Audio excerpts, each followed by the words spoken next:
Live from State College, Pennsylvania.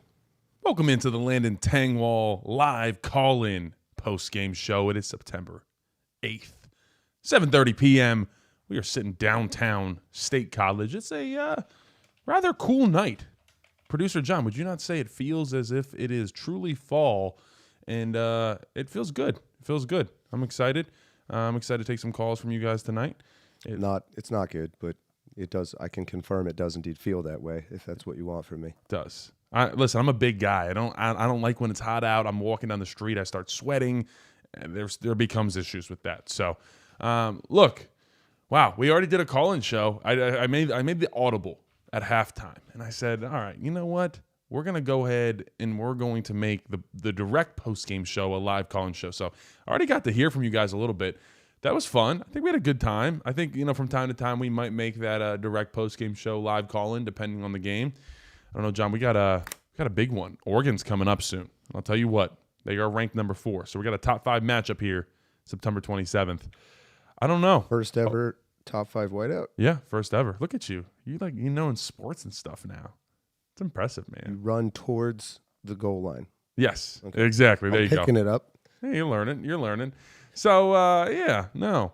Oh, man, we're bearing here tonight. Normally we got some people coming through early. Where are the no paywalls, Tangwall only, baby? Everybody see some event going on tonight? We got a little bit of Chicago Bears action. Who wants to watch the Bears? Monday Night Football? Yeah. The Bears, though? What are you talking about, man? They were good like a few hundred years ago. Luke said, Landon, I'm a big guy. I don't like to heat myself. Yeah, I'm the same way.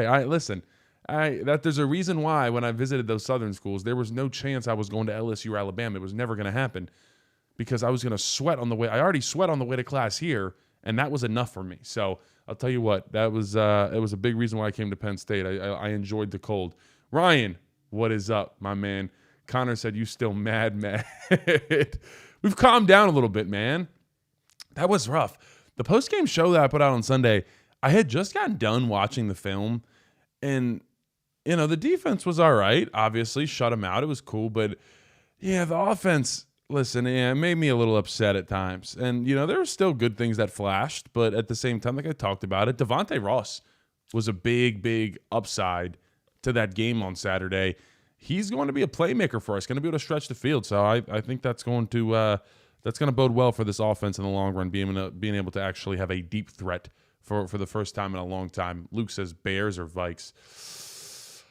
I'll go Bears. I'll believe in Johnson and company. I played Caleb Williams all of my high school career. Never lost to him. I always put that out there. Olu Fashanu and Caleb were on the same team. And I beat them 3 times. Actually, their last ever game sent them packing in the playoffs. 42-14, my defense took care of Caleb Williams and his painted nails. So I'll go. I'll still rock with Caleb, but I'm just kidding. He's kind of my guy, still to a degree, a little bit. So I'll go with the Bears. Ryan said, my son stopped playing football here in Texas because he said it's too hot to play. I couldn't do that Texas weather. I'll tell you what. I did get to go to Texas last spring, though, and gosh dang it, I enjoyed that thoroughly. The food down there. Oh, my God. John, remember I was asking you for recommendations? I gave you some. But I went to one of them, I think. It was pretty good. Dude, Texas food was great. I remember being on the Riverwalk, and there was some good food. There's also a lot of bad food, though, so you got to be careful with, I don't know. It's kind of like New York where you go, and there's, a lot of bad, bad on the way in or bad on the way out? On the way. Well, I saw, there was, a hobo with his, just completely pants off. And that was kind of all right, we don't really have that in State College. We're kind of sheltered here. State College is, its own little place. It's just a little spicier down there. It is. You can put it that way. That's absolutely that's certain. Maybe that's James why I said, didn't have any pants on. Yeah, it was hot. It was indeed hot. James said, definitely want to know your perspective on the offensive line and their blocking schemes. Look, did a breakdown over on the For the Blog YouTube channel. I let it all out there. All the emotions, all the film. We talked about it. We put it out. We got to get better. That's the bottom line. Goon and I just had Nolan Rucci on his Blue White Player Show. And the player show ends at 7 p.m. And I dash from the Penn State golf course downtown to State College, ran in here. Thankfully, producer John already had me set up. And now here I sit. This is 4th show of today, I think, somewhere around there. So we broke down the offensive line blocking schemes. like I said, it's got to get better. I think a big piece too, the running backs have to make them look better as well. Nick Singleton's vision has to improve. There is no and, ifs, or buts about it. He's got to get better there. Katron Allen has looked decent. He's going to continue to churn his way up, but they are staring down the first overall Penn State rushing record, and they got a lot of work to get there. They're both just under, I think, 1,000 yards now. So, Infused Rock said Chaz Coleman, 3 years of Chuck Losey and Coach Barnes' first overall pick. Speaking of Chaz, actually just dropped on the For the Bloggy YouTube channel. I did a film breakdown on Chaz as well. So that was a hell of a day. I don't know if I've seen a stat line like that. I mean, maybe Abdul had one last year, but that stat line that he had of 4 tackles, a sack, 2 TFLs, 2 QB hits, forced fumble recovery, pass breakup, superstar. It's going to be fun to watch Chaz Coleman for the rest of his career. We get 2 more years. We get to enjoy all of this year too. I wonder, I was thinking the other day, I'm like, John, you want to put the phone number up, by the way? Flash her up. You ready for it? Oh, I'm ready. 814-400-4188. There we go. Ring the number if you guys want to call in. But no, I was thinking Chaz, like with the year he has, like if he continues to project how we think, how much do you think Chaz is going to need to come back? I don't want to already like start those conversations, but I'd imagine coming in as just like a normal, like low level, I think 4-star, maybe even high 3-star. He's probably making like, I don't know. Nothing's for certain. Like I said, don't take my word for gospel, but like right around probably like 100K. Buddy's going to be up there. He might times 10 his money after this season going into next year, maybe even more depending on the year he has. An elite premium edge rusher cost a lot of money. Luke said, how big of a steak did you get in Texas? I got some big ones. I think I was going into the 32-ounce range, something like that. Listen, I can put away a steak. I'll tell you what now. I've been doing that for a long time. If you guys want to call in, 814-400-4188. Well, $1.5 million for him to come back, Will says. Probably around 1.5 if he has the year that we expect him to have. Lucky says, I'm getting worried about Penn State. They better get it fixed real quick. Yeah, I mean, look, at the end of the day, you have Villanova coming, and you need to put on some type of performance, not only for at the end of the day, like being inside the facility, I'll just tell you guys, no one actually like really cares what people are saying. Like people like me, no one cares what we're saying. But at the same time, you kind of need to prove it to yourself a little bit that you can get it done and dominate a team, because we haven't done that yet. At the end of the day, if you look at I was just looking at Penn State's versus FIU like box score. It's like, oh yeah, no, it looks pretty good. But like, if you watch the game, you feel a lot different than that. So that is we need to dominate Villanova this weekend. That is what I want to see. I want a ground game domination. I want to see Drew Aller air it out a little bit. You got a call. You ready? You got a call. 814 area code. You are on the air. Hey, Landon. Thanks for taking my call. What's up, brother? How you doing? What's your question? Good. Hey, I just wanted to get your thoughts on what Coach Franklin said today during his press conference, specifically about how they're coaching Drew to throw deep balls. And I know you mentioned this on one of your previous shows this week, but I thought it was kind of surprising that Coach Franklin put that out in the ether, because it's just, to me, crazy that they're telling Drew to underthrow deep balls to try to draw the pass interference. And I know you disagree with that take, but I don't know. Were you surprised that he actually mentioned that during the press conference today? Yeah, I appreciate the question. Yeah, I want to say he's alluded to that before in previous press conferences. Once again, I said, look, we can agree to disagree. That's not a good coaching point. I'm sorry. And you know, it's one thing if let's say you have a young Ethan Grunkmeyer going in, and he's going into the game last minute, and it's like, go in there and we have a deep ball, and it's like, hey, just make sure you put it up, give him a chance. If you underthrow it, at least give the wide receiver a chance. Maybe you can get a DPI. That's a fine coaching point. But if you go and you are telling your star quarterback, which you believe is a top 5 quarterback in college football, and he's in his 3rd year starting, you don't tell them to necessarily underthrow the deep ball.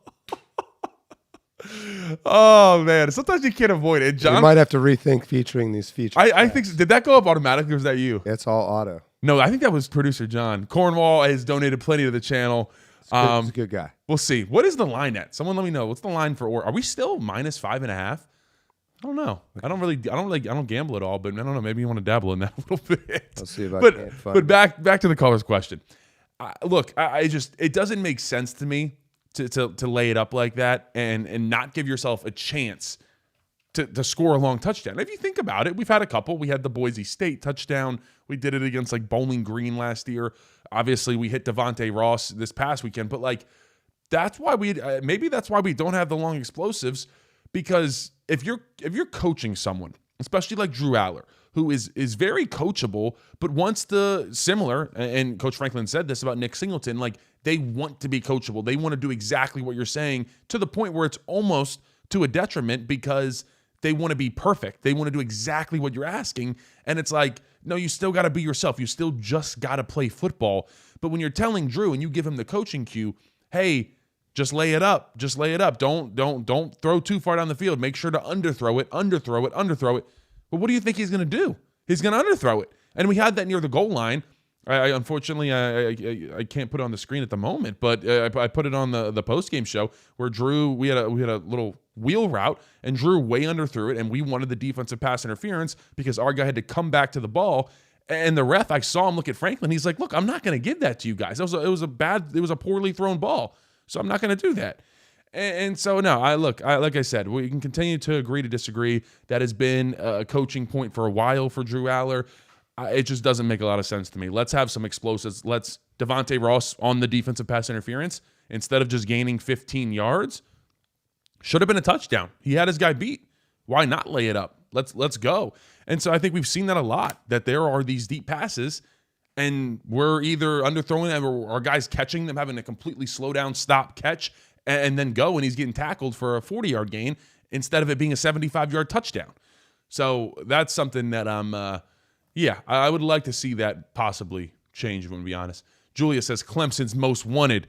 Yeah, that is me. I'll tell you what. We got another Clemson film breakdown coming out probably tomorrow. I'm going to stay up in the studio tonight, do some Clemson film breakdown. I was CJ Spiller, who's Clemson's run game coordinator. I didn't know this, but he was their run game coordinator. And after their game against LSU, I think I made the comment that I don't know, they need help at the run game coordinator situation. And I don't think CJ Spiller took very kindly to that. And no, yeah, I'm basically like banned from Clemson football games. I'm getting calls from people in South Carolina, and they're like, yo, they're talking about you on the radio station. And I'm like, oh yeah, what are they saying? They're like, yeah, they hate you. They're like, this dumb Penn State offensive lineman's trying to tell us what to do. And I'm like, oh, okay, well, I guess, I don't know. Maybe I'm doing something good then. I don't know. Let's see. Rob said, need to let Singleton just run, not force feed him to where the hole should be. Let him use his instincts. Yeah, I mean, look, he's got to continue to get more comfortable. Obviously, it's year 4. And I think it's something that has been his biggest issue up to this point is his open field running. He's very fast, but actually shaking someone has been that problem for him his entire career. He's not exactly a shifty guy. He's a very fast guy. So got to continue to use his eyes. And look, Katron's got great vision. Katron does a great job with it. He just can kind of see it before it develops. So I think we need to, like I said, allow them to continue to develop. But the other thing is I think we're just running entirely too much outside zone. I think it's too frequent. I would really like if we calm that down. Let's get downhill. Let's run inside zone. Let's run duo. And let's get downhill and move some dudes. State says, what beer? Yes, today's show is sponsored by Anti-Fragile Brewing Company. We got the kegerator in here again. John, there she is. JP409 whiskey that once again just punches me right in the gonads every single time that I take the shot after we win a game. Oh, my God. It's good. I'll tell you, it's really good. If you want to go down to Anti-Fragile and have yourself a little bit of the JP409 whiskey, don't drive home afterwards. That's all I'm going to say, because good grief, my eyes just like turned red, and we're going to make sure that's the last thing we're going to do on the postgame show is take the shot of the whiskey, because that's it for me. I'm done. I'm not going to be able to. I started speaking incoherent words after I took the shot. I was trying to plug Anti-Fragile, and I'm like, go to antifragile.com, and I'm like, oh no. Isaac, my man, $20 donation. Thank you so much. You got fans in Lansing, Michigan. Yeah, let me know where you guys are calling from. Thank you, man. I really appreciate that. I'm call now, 814-400-4188, even from Lansing, Michigan. Thank you, man. I really appreciate that, Isaac. You guys, we got fans all over. You guys are lightning awesome. Strikes as we say it. Are you ready? Let's do it. 571 area code, your name and where you're calling from. Yeah, hey, Land. This is Nate from New York. What's up, Nate? How you doing, man? What's your question? Good, man. Good. I want to talk a little bit about the defense. Jim Knowles coming in. I know, there might have been some areas of improvement from the last two games, but at the end of the day, we still pitched a shutout against an FIU team that seemed like they might be pretty good in their conference. But, what are some things we can look forward to with this defense? And, what are some areas you think that we need to clean up in time for Oregon? Yeah, that's a great question. I appreciate you bringing up the defense. It's not being talked about enough of the worry that we had. And look, we're not going to get it really answered until we play Oregon of, is this defense legit? Because we won't know. Heverly, he is back with the $50 donation. My God, Heverly, thank you so much. You are the absolute man. Thank you, brother. Look, so the defense as a whole is looking really solid. It's looking like they aren't being just confused out there. And that's the biggest thing for me is that I wanted to see them. I knew they were going to dominate. I mean, Denai, Dennis Sutton, and Zane Durant, they're just going to dominate these lower level teams like FIU and Villanova and Nevada. But what I wanted to see was there wasn't that confusion. There wasn't that, where am I lining up at? There wasn't that looking around and there's a gaping hole in the defense. I don't really think we've seen that at all yet, where there is just a wide open hole. I mean, there's times where guys didn't necessarily keep contain or guys get outside on the quarterback option, all things you need to continue to work on. But there wasn't that Bowling Green game where it's like, why is no one on that guy streaking down the sideline? We haven't had that yet. And I think a big piece of that goes to the fact that we have a very veteran defense. So that's great. I think they were able to absorb that a little bit more. And there were questions coming in because most of the defense didn't play in the spring. Like Denai, Dennis Sutton, Zane Durant. There's a bunch of guys that actually didn't participate because they had little bumps and bruises there, to quote our boy James Franklin. So, overall, looking at the defense, I think you come in and your question is the defensive line. Leading up to week one, I know that's all I talked about for a while there was the defensive line. Once again, we can't fully know until Oregon.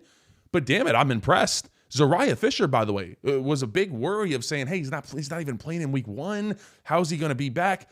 Looks twitchy, looks powerful. Had 4 or 5 pressures on like 11 rushes.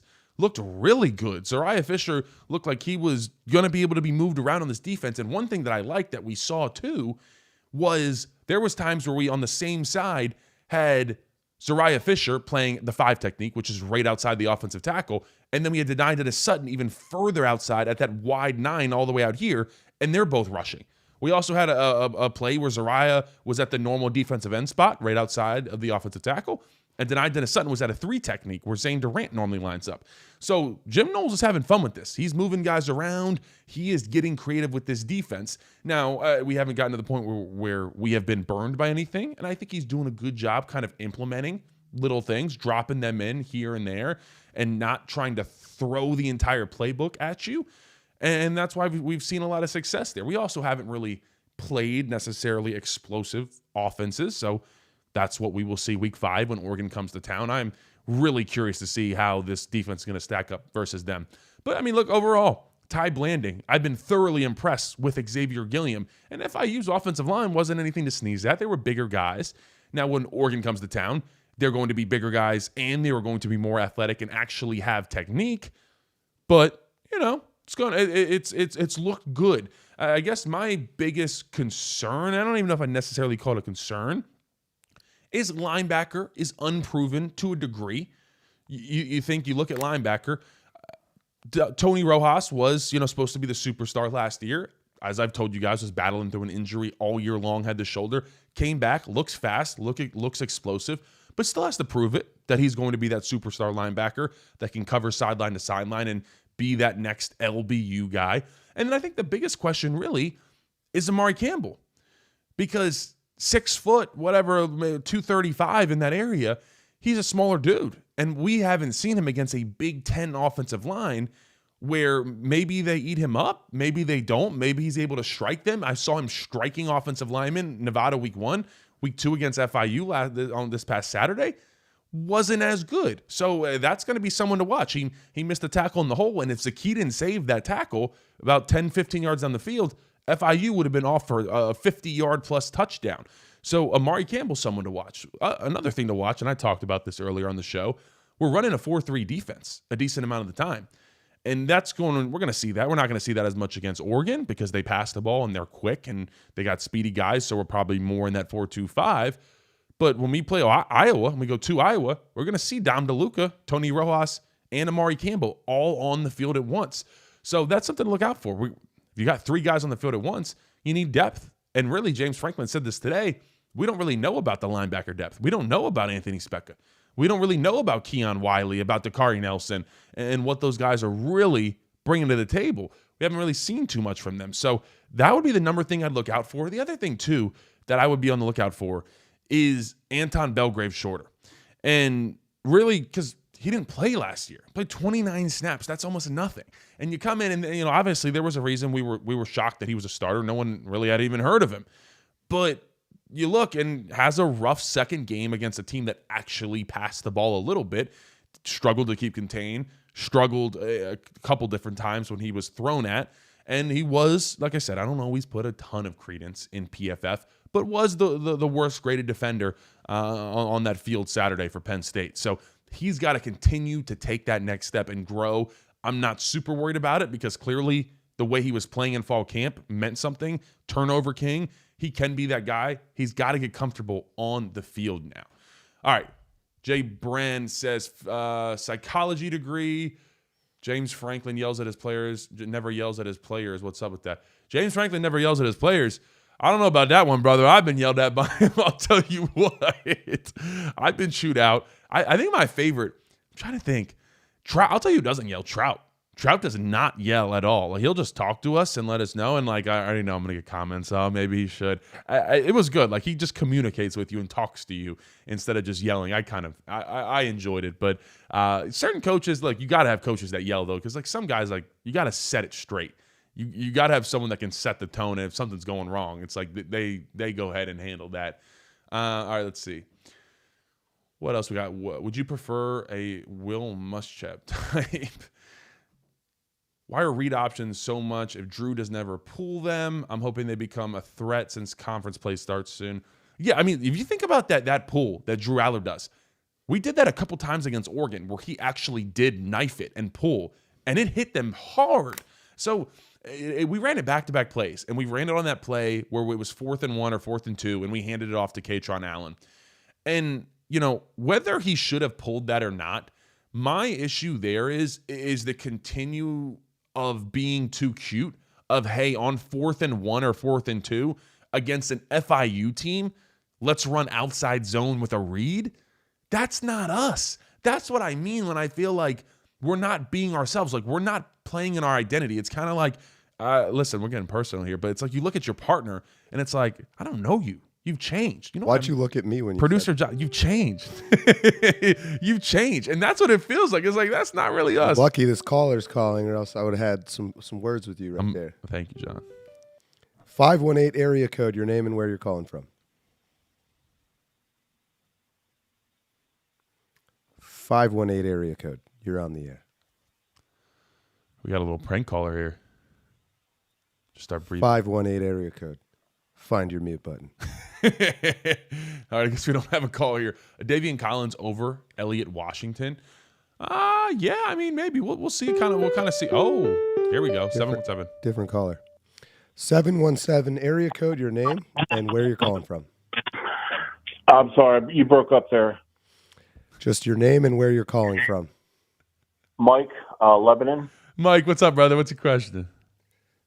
Hey, man, no question, really, just a comment. I just think that they, if they haven't figured out the blocking scheme yet, come on, man. They're just, I don't know. I don't really have much faith. I think that they can go 10-2, but that's really all I have to say about that line. I'm just disappointed.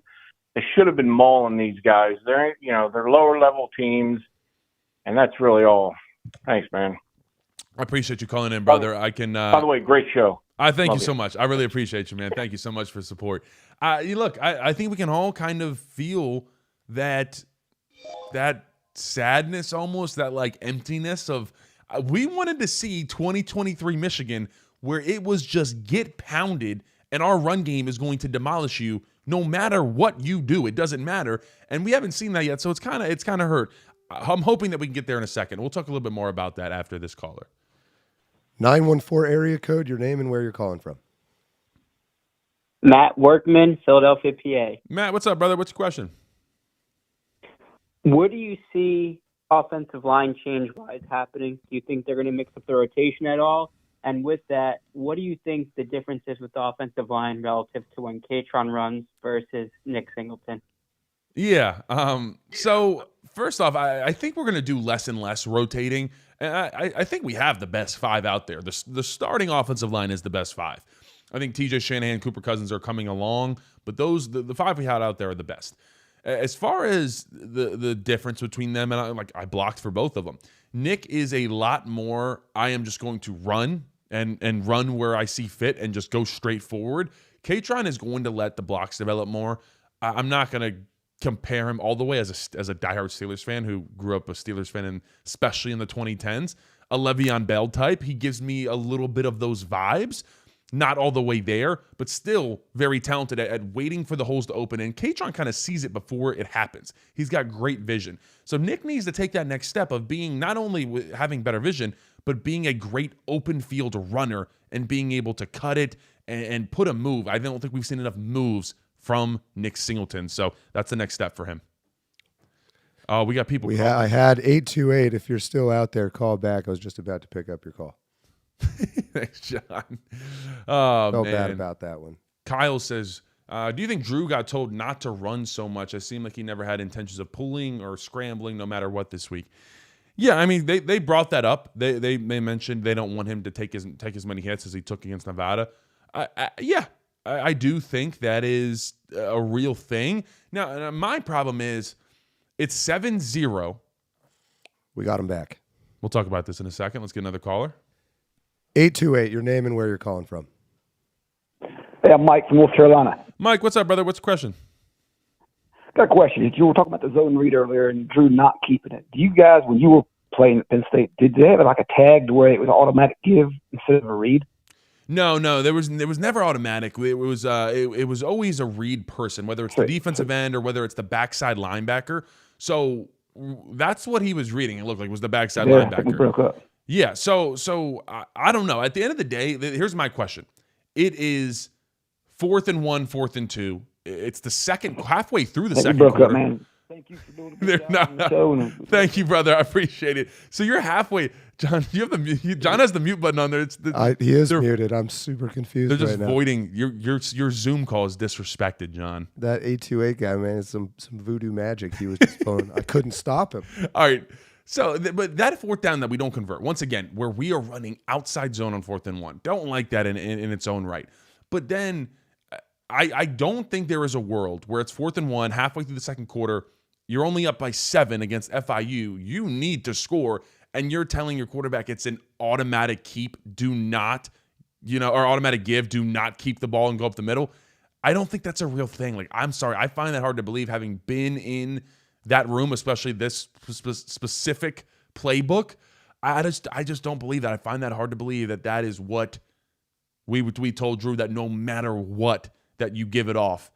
We got to score there. We got to put up more points. So that is kind of my take on that whole thing. Like I said, I did a full breakdown before the blog YouTube channel, the run game. We just got to get downhill. I know. Yeah. 4th and 2, 4th and 1. That is what you call inside zone duo, and you run it down their throat, especially against FIU. Because if it's 4th and 1 and we're against Oregon and we run outside zone and we get tagged up by one of their linebackers in the backfield, oh boy, it's not going to be a good day on the Landon Tangwall show. You guys saw I wasn't too happy. I think I woke up most of my household Sunday morning. I got the all 22 tape in and I started to watch it, and I said, God. I started to get angry. I was yelling a little bit. I came in here. I tried to cool down a little bit. It got a little bit better. And I will say, it really is the truth that it's never as good as it seems after the game when you watch the tape, but it's never as bad as it seems either. There's some truth to that. That is real. But we got things we need to work on. We also, like I said, we had some good bright spots. I think Luke Reynolds being the guy is looking real good. Nate said downhill with Chili's waiting for you at the bottom. I love Chili's. We're going to get that sponsorship eventually. For you, Chili's at the top, I think. Yeah, Chili's at the top. The Chili's is at the top. I'll tell you what. Is there a better? I don't know. There's so many. I'm curious of those like mid-tier, like sit-down joints. You know what They're I'm all talking about? clones of each other. Yeah. Applebee's, I was thinking about Buffalo Wild Wings. Yeah, Buffalo. We got to do Buffalo TGI Wild Wings. Fridays. It's not good. Buffalo Wild Wings is here now. It's not good at all. Like their wings aren't good. The Golden Walk. Yeah, I don't know what you're talking about. Yeah, I got anymore. confused. Yeah, anyways. I was thinking Sarah's not home, guys. So I got to fend for myself tonight. I was thinking about pulling the trigger on a little bit of Texas Roadhouse. Just going to pick up some rolls, like a 20-ounce ribeye. No gourmet pasta cooking for you? No, yeah. What Not was going to that? have a little lunch packed for her tomorrow? Pasta de Norma. No. I normally just get Chipotle or something like that. I'll tell you what. Some of these comments, I'll tell you what. You guys are something. This is, I mean, like, what is my comment section right now? This sums up the internet, actually. This is really good. They I'll call tell you that what. the internet. Can't Yeah. control it. Oh my Don't gosh. hate the player, hate the game. Isn't Well, that something, old Sports Center line? Yeah, I guess. You want to put the number back up on the screen? I do. If we want someone to call in. A little nervous about my mute button. I don't know. You getting the fat guy in me going. Listen, we're all fat guys at heart, you know? I know my favorite thing is no one's ever seen John. John could be like 400 pounds. You guys don't know. Or he could be like really skinny. One or the other. Young Brad Pitt. And no, definitely not that. Holy A hell young. no. You're just because I'm saying young, you're saying Yeah, no? already no. Longhorn Steakhouse. Ooh, I haven't heard of that's like pretty much gone, I feel like. My girl is a manager at Texas Roadhouse. Yeah, absolutely. If my girlfriend worked at Texas Roadhouse, she'd be bringing home every single day. Oh, yeah, here we go. Call her. 916, your name and where you're calling from. Hey, Landon. This is Charles calling from Texas. What's up, Charles? How you doing? Curious, after 2 weeks, Illinois, Oregon, Ohio State, who are you most concerned about? And I guess, like, what are your initial thoughts on those teams? Yeah, I appreciate the question. Yeah, look, at the end of the day, I feel like this is my problem. I was talking about this today. I was on a local radio station. We came into the season and it was like, hey, finally, like we're the ones with the elite quarterback. We're the ones with all this like run game, all this stuff over top of Ohio State and Oregon. And I'm not going to speak in definites because it's only been 2 weeks and we haven't had anything proven. But it feels like we don't already have that. It feels like Julian Sayin and Dante Moore, Oregon and Ohio State's quarterbacks, are almost already more proven this season than Drew Aller this season. And so that already kind of sucks because it's like, I feel like that's where we're going to have the upper hand. And you can say what you want, but watching Julian Sayin against Texas had a low stat line, but still was dealing, and then obviously tore it up against Grambling State there. Yes, John, new caller. 570, your name and where you're calling from. Hey, this is Jake. I'm from Chicago, Illinois. What's up, Jake? What's your question, brother? What's going on? Long-time listener, first-time caller. I've always wanted to say that. But, so kind of more of a big-picture question. So, you know, with all the success, preseason hype coming in, how could we be, optimistic of Ohio State, the Oregon games when, you know, in the past it hasn't turned our way? Yeah, that's a good question. So I think at the end of the day, you have to count on the fact that we are finally, hopefully, going to kind of get this all together. And I did talk about this. Look, from a player's standpoint, I know it sounds bad, but I'm just being honest with you guys of how I would have looked at it. I would have said, yeah, these first 3 games, I'm going to kind of coast. I'm not going to watch that much film. I'm just being honest. Like I said, that's part of the reason probably why you guys listen is that we get to whatever that is. I'm probably not going to read that because it's from Cornwall, but Cornwall, I appreciate the $5. but you know, overall, like you said, and I've given the stat, James Franklin up to this point has only had like 3 underdog victories in his career at Penn State and hasn't happened in almost 10 years. We need to get over that hump, and we're going to be favored against Oregon, probably not Ohio State, even though we initially thought we would. But you got to beat Oregon. I was sitting there thinking about it today. I don't know what's going to happen. If we lose to Oregon, the implosion of this fan base. There was someone in here, I'm not going to say what, but there was people in here already freaking out after the 34-0 win. If we lose to Oregon that night, it's going to be a late one too, John. John, are you going to be ready for like that late night call in at like 11:30 p.m.? You're going to have a lot of Miller Lights in you, or probably just Anti-Fragile Brewing Company out of the kegerator. Once again, thank you to Anti-Fragile. That's going to be a 3 keg day of work. We're gonna have to put a new keg in there just for that day for you.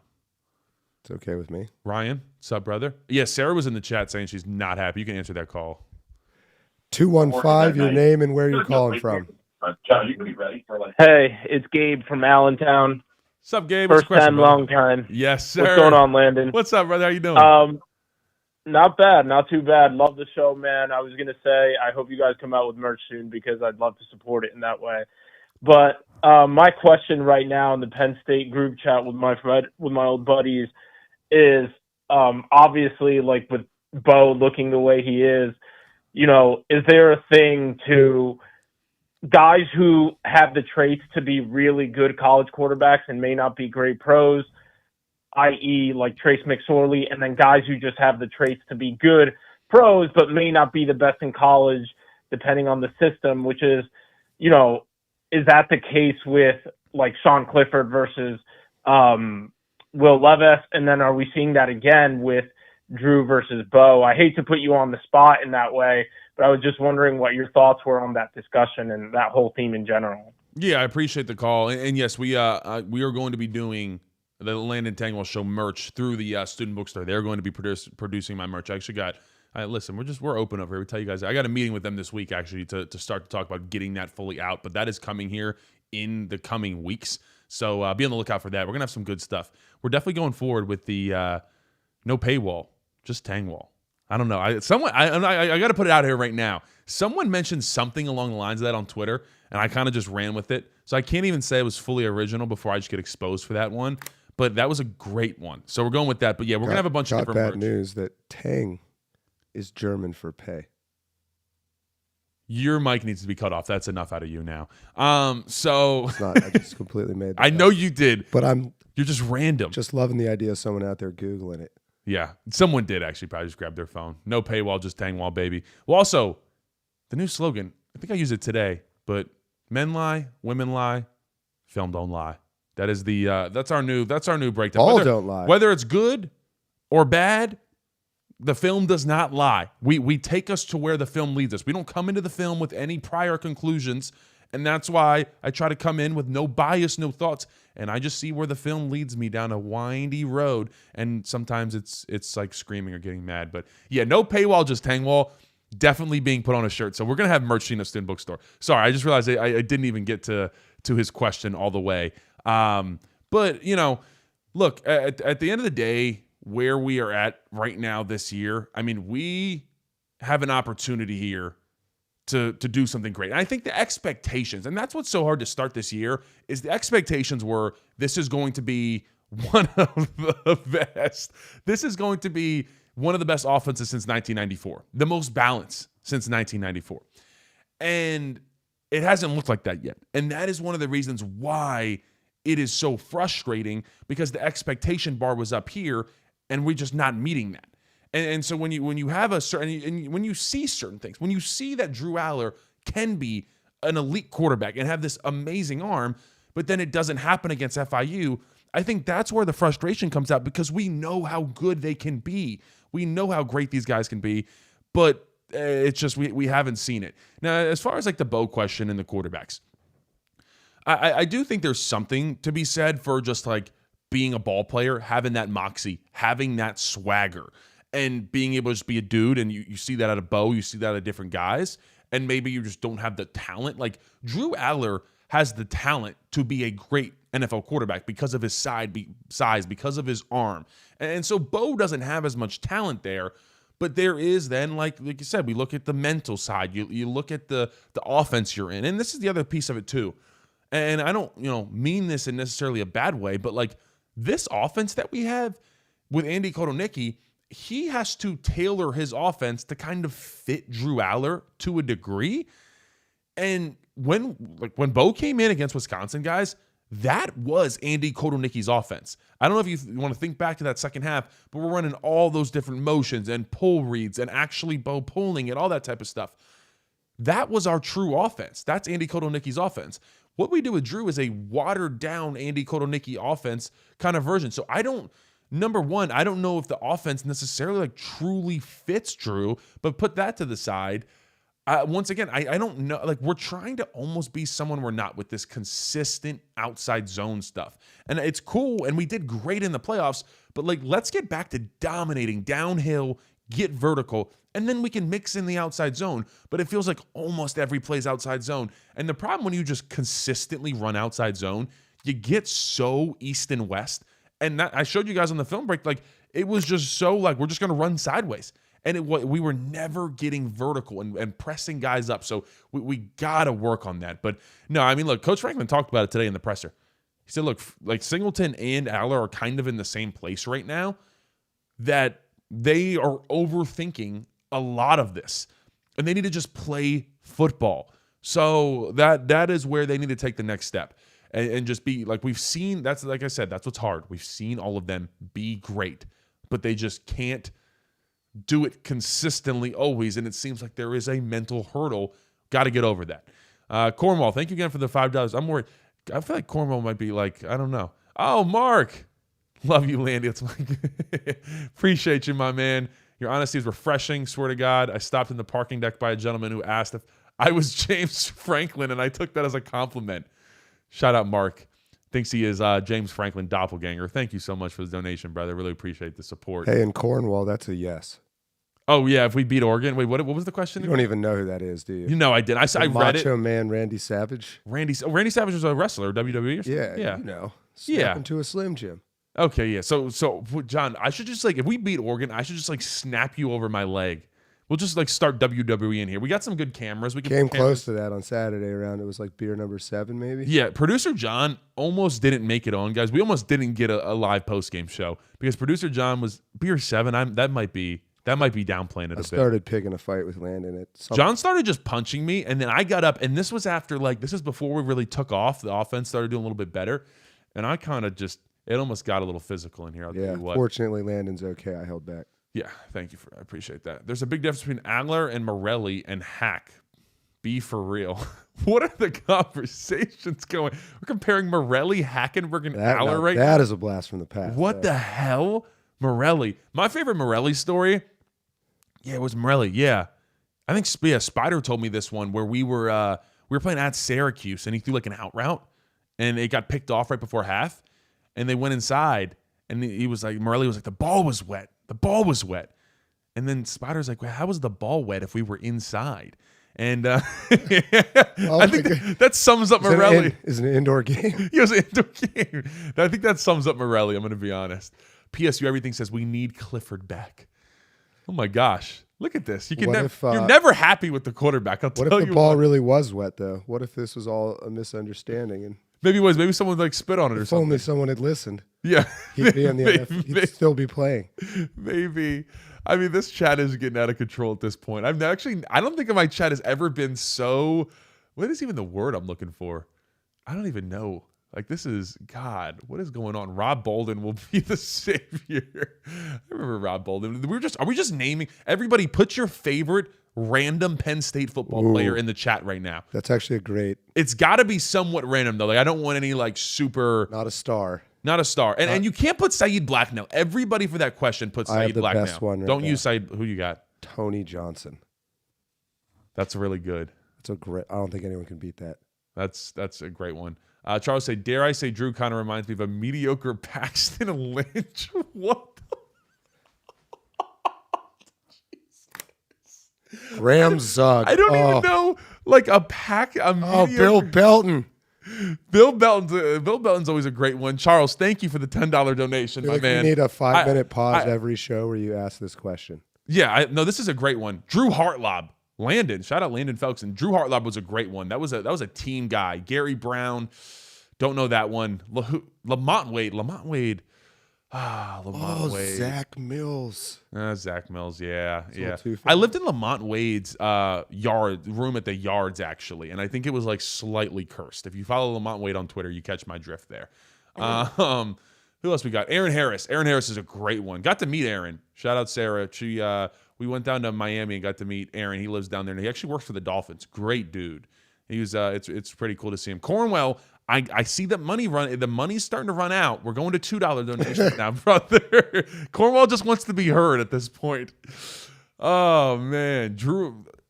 What will run out first? What his is wit or his money? I don't know. Cornwell's an interesting. He's an interesting fella. Should I do like a Paxton Lynch film study at this point? Compare him to Drew. I I don't remember Paxton Lynch in college at all. Where did Paxton Lynch play? Actually, I don't remember. I'm trying to remember. I mean, I just remember him like sucking on the Broncos for a little bit. I don't know exactly where he's even at. He's out of the league right now. The redheaded Marshawn Lynch.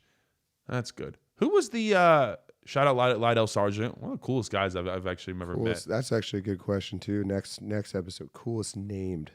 Coolest name. Tank Smith is up there. Our boy Tank. He was in the chat actually last episode. Yeah, Lydell Sargent's up there. Okay, I like that. Devin Smith's a great one.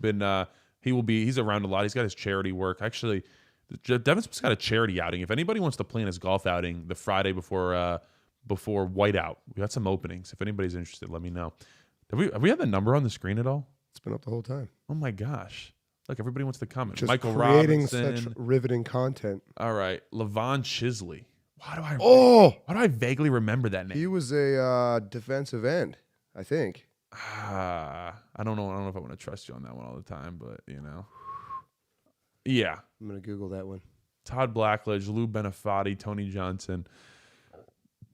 We got some good ones in here. Koa Farmer. Who was the running back that left after 2011? I'm trying to remember his name.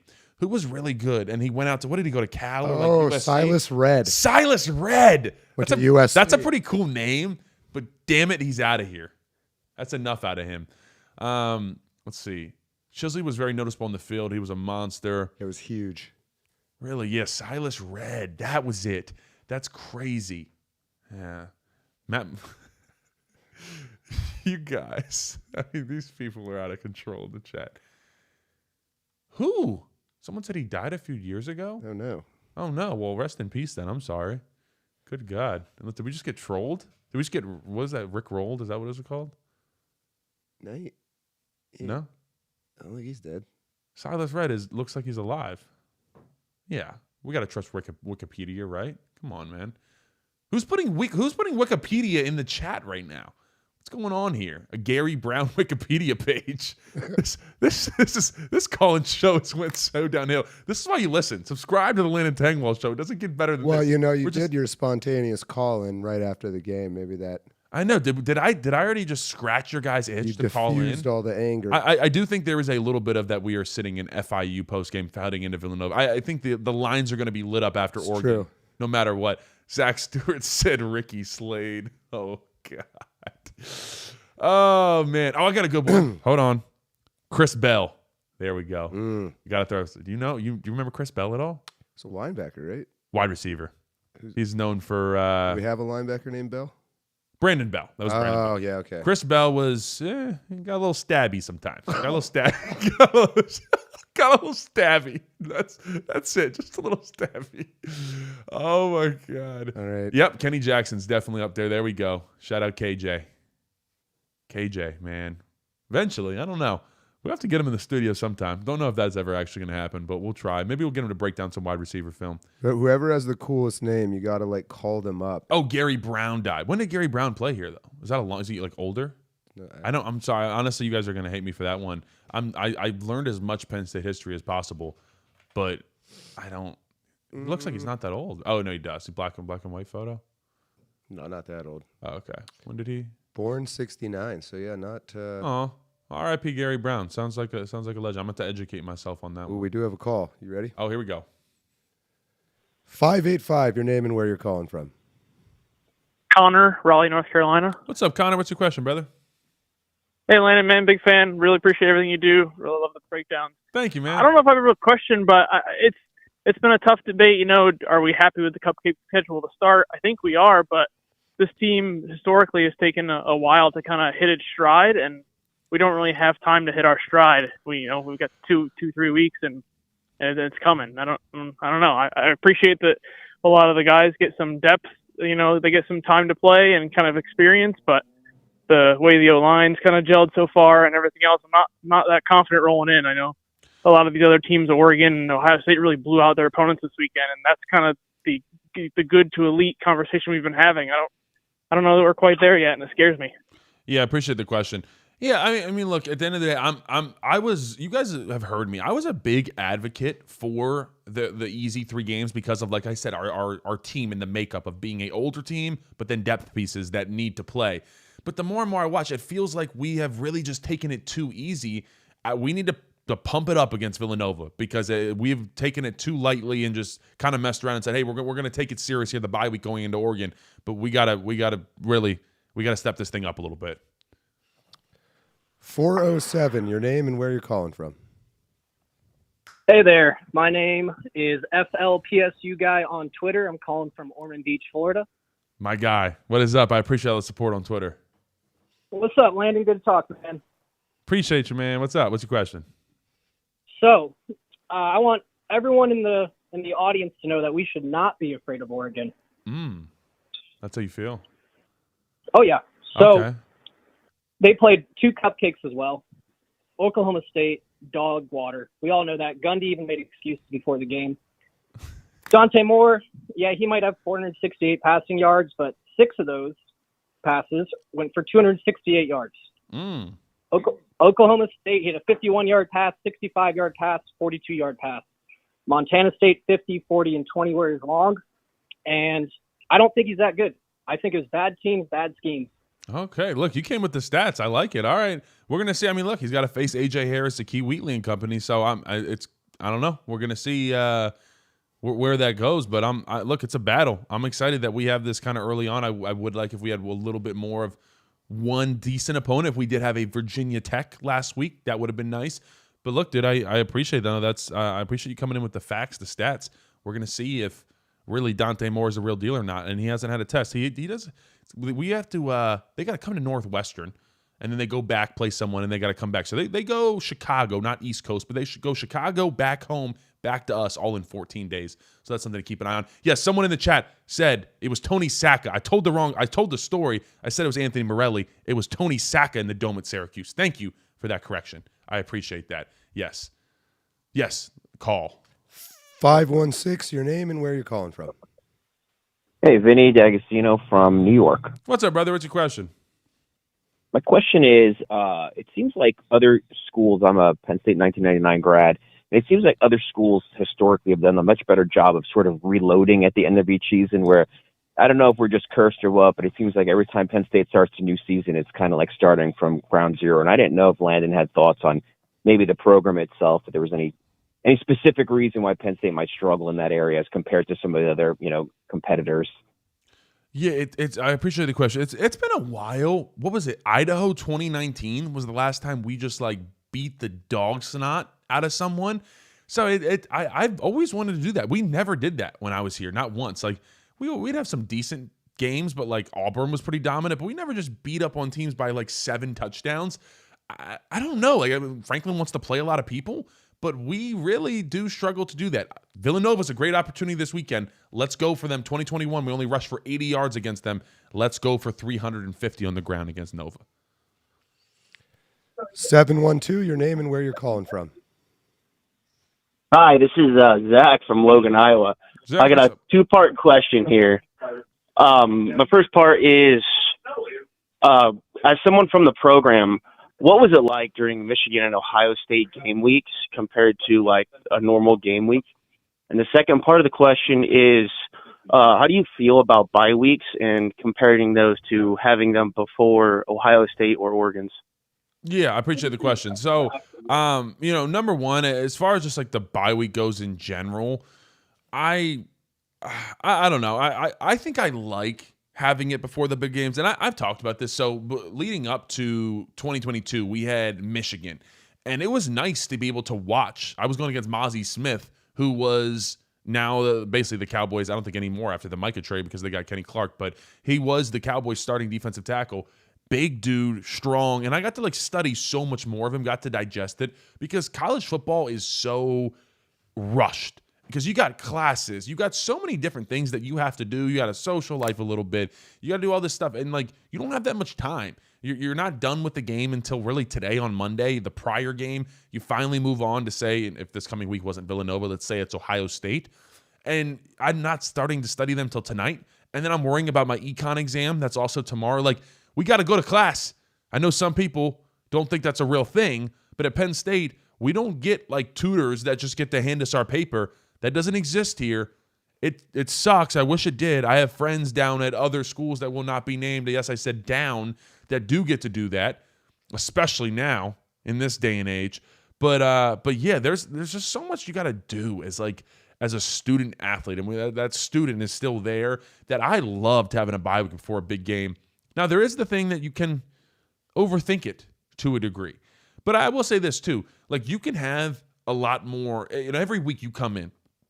And let's say this coming week against Villanova, and we don't really do it much against Villanova, but you game plan, and when you study, let's say, a defense, and you say, hey, let's add these 3 wrinkles to a couple plays for us that we know can attack this type of defense that they run. You can only do that a little bit because you only have 2 to 3 days to implement those extra little wrinkles in that offense. But now you look and you got 12 days. Well, now let's add 6, let's add 7, let's add 8 wrinkles to these plays. Then, at the same time, though, what's interesting is Ohio State, Oregon is not, but Ohio State also has a bye week, week 9. So there is going to be an opportunity for us to see who's going to scheme better, James Franklin or Ryan Day. Whose coaching staff can do better? We have the better offensive coordinator, defensive coordinator combo, is what we think. So, who can out scheme the other coaches? It's going to be a battle of coaches when you have a 12-day period leading up to that game.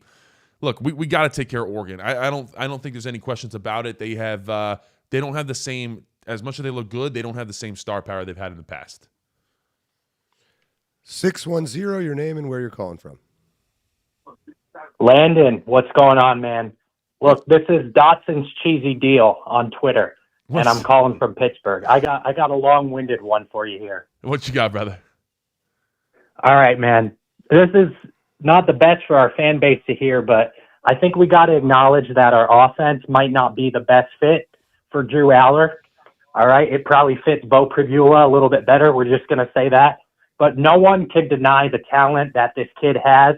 The problem is right now he does not have the mentality. So my question for you is, who is the hype man in this locker room getting Drew Aller in the right headspace to win this national championship? I mean, what are we doing? Franklin has a degree in psychology. I'll send you a DM. You got to look back the Minnesota game when Franklin was talking to Aller on the sideline. He broke through to him, and Aller balled out after that to end that game. So I'm wondering, what are we doing? I mean, is Trace McSorley doing this? Drew Aller needs to have the Johnny Manziel freaking mentality. Is Danny O'Brien telling him this? He needs that DDS dog in him because he has all the talent in the world, and his issues come down to accuracy and mentality. So I just need your input on what are we doing? I mean, someone needs to tell this kid every day, you're the best freaking quarterback in the country, and he'll believe it. It's kind of like the opposite of Brian Flores with Tua situation. You know what I mean? So that's the missing piece right there. That will take us to the top. So what are your thoughts on that? I think you're right. So let's talk about psychology for 1 second. And I will say this. I did not get any degrees in that. James Franklin did.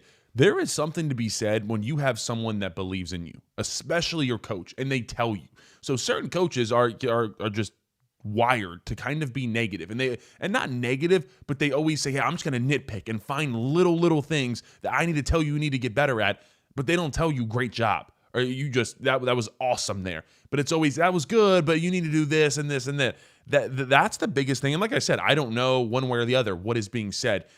Drew Aller needs someone to say, "Yo, they can't hold your jock." That's what he needs in his ear of someone saying that to him, because that means something. When you have someone supportive, I mean, think about it just in your daily life. If you've had a partner, if you had a girlfriend or boyfriend that is either supportive or not supportive and says, "Great job, sweetie, I appreciate everything you do," or "You're doing a great job with this." Do you know how much that means to you? Like, we can all relate to that. That feels good. That boosts your energy. So think about Drew Aller. I'm not, like I said, I don't know if he does or doesn't have that, but he needs to have it. If he doesn't, there's got to be someone that's saying to him, once again, "Drew, they can't hold your jock. Don't forget who you are. You got 3 M's in the bank account, and you got the best arm in college football. Go out there and sling it and let it hang loose." And I'll never forget that.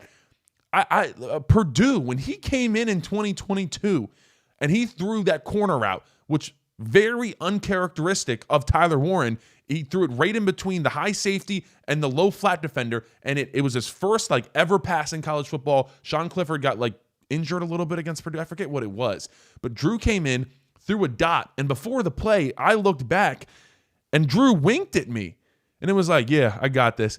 And I'm like, shoot, he's that dude. And we see it flash from time to time. We see West Virginia when he's trucking a guy and letting him hear it and getting up in his face. And we saw Wisconsin, him turn around to someone saying, F you or whatever. I just want to see that fire out of him. And I talked about this too on my show earlier today, talking about Franklin's press conference. That 2022 Rose Bowl team just had the energy. Like if there was a lack of energy, Jair Brown sniffed that out quick and made sure he brought some energy.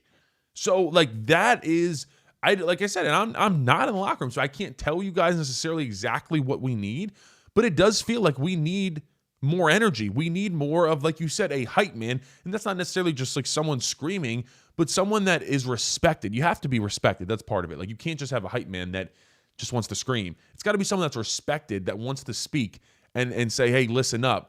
This is what we're about to go do, and we're about to go do it now. And a Deion Butler type of speech. Deion Butler, too. That's the type of speech that this, especially this offense, needs.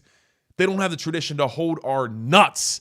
That's what I want to hear. Oh, my God. Every time I hear that speech, I get chills. Can we get another one of those? Oh, my gosh. Like, I just want to see people mad. I don't know if I've ever seen Paxton Lynch commented more in any comment section, in any history of any comment section ever than tonight. Whoever started that, someone's got to go back. Who the hell started the mention of Paxton Lynch in this chat? Because, God damn it, you deserve to be banned. John, there's no way you. Brandon Christopher, that was good. See, that's why we're like that wasn't me. That was the ghost of the machine, bro. Actually, that was a really good one to that plug. was the ghost haunting that room you were talking about. Now we are having conversations about positions. I won't say which positions, but not football positions. I thought you said possessions. My bad. In pro. Oh my God. We are, wow, this is something, guys. This is something to be proud of. We hit an hour. Yeah, you're actually right there. All right. Guys, I think this chat has went mightily downhill. I'm somewhat very tired. I stayed up till like 4 a.m. I just in the studio just watching like Oklahoma and Michigan and like Clemson film breakdown coming out tomorrow. I need your guys to have my back. I'll tell you what, because the Clemson fan base is coming for me. Those radio stations. I might get a call from CJ Spiller again. Someone help. But listen, appreciate you guys tuning in. It was fun to hang out with you. Go enjoy some Monday Night Football. I don't know what I'm going to eat. Maybe it'll be Roadhouse. I'm starting to be thinking that I don't want to drive all the way out there because it's kind of far away. It's a hike. So, I'll probably eat something downtown. Is that what they call it there? Roadhouse. Wasn't that like a Family Guy episode? You do go say hi to Patrick Swayze and Jake Gyllenhaal for me. Okay. Anyways, I've never even seen it. Never seen it. No one has. Yeah, okay. That's good. That makes me feel better. Yeah. All right. I will see you guys tomorrow. What do we have tomorrow? We have 4 downs coming out for you guys. So I'm going to do like 4 quick things from the film. I know I'm going to do Khalil Dinkins blocking his butt off. I know I'm going to do, let's see, I was going to do a little Chaz, but we decided to do that all on the For the Blog YouTube channel. We got a couple more things coming out. A couple things on defense that we're going to look at. I want to look at Xavier Gilliam a little bit deeper. We're going to check him out. We'll look at the linebackers, a couple other things. So we'll have a little film breakdown out tomorrow, and I'm also going to put out some other Big Ten content. So we'll start to put out some Big Ten content. Also, like I said, merch coming soon. Yes, we are sponsored by Anti-Fragile and the Kegerator JP409 whiskey that Sarah and I take after every single game.